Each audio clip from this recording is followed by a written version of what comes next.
কেন্দ্রীয় শহীদ মিনারে জাতীয় নাগরিক পার্টি এনসিপির সমাবেশ মঞ্চ প্রস্তুত নেতাকর্মীরাও আসছে। এই সমাবেশ থেকে নতুন বাংলাদেশের ইশতেহার ঘোষণা দেবেন ২৪ জুলাই অভ্যুত্থানকারীরা।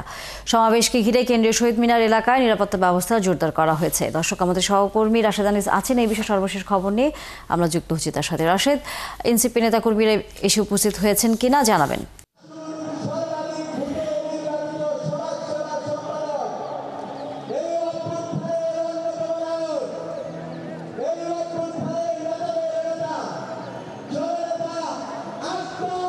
তারই আর অল্প কিছুক্ষণ, ধারণা করা হচ্ছে ৪টার দিকে অনুষ্ঠানটি শুরু হওয়ার কথা থাকলেও কিছুটা দেরি হবে। 4:30 থেকে 5টার দিকে যে 24 দফা ইশতেহার, সেটি আসলে জাতীয় নাগরিক পার্টির আহ্বায়ক নাহিদ ইসলাম সবাইকে ইশতেহারগুলো পাঠ করে শোনাবেন।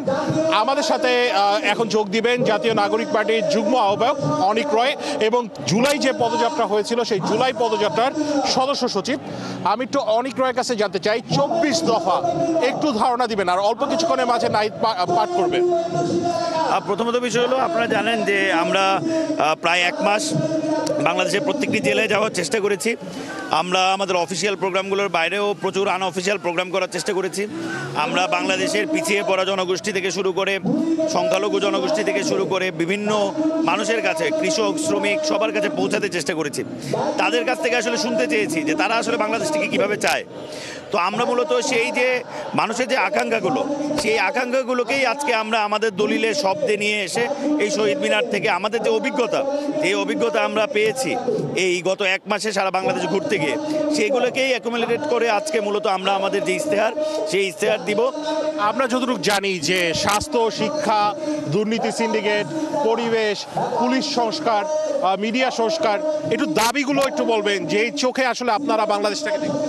আমরা মূলত বাংলাদেশকে একটি গণতান্ত্রিক, বৈষম্যহীন এবং অন্তর্ভুক্তিমূলক রাষ্ট্র বানানোর জন্য যেই জিনিসগুলোকে আমরা গুরুত্বপূর্ণ ফ্যাক্টর হিসেবে মনে করেছি, আমরা প্রত্যেকটা জিনিসকে অ্যাড্রেস করার চেষ্টা করেছি। আমরা মনে করি সামনের দিনের বাংলাদেশের অন্যতম গুরুত্বপূর্ণ চ্যালেঞ্জ হলো তার অর্থনৈতিক বৈষম্য দূর করা। কারণ আমরা মনে করি যে অর্থনৈতিক বৈষম্য দূর না হয় তাহলে আসলে সুশাসন নিশ্চিত করা আসলে সম্ভব না।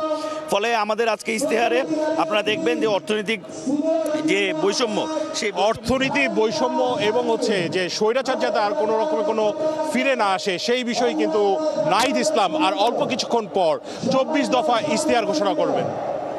তানিয়া, ধন্যবাদ রাশেদ আনিস। নিশ্চয়ই আমরা ফিরবো তখন আপনার কাছে আবারও। দর্শক, সহকর্মী রাশেদ আনিস ছিলেন আমাদের সাথে এতক্ষণ।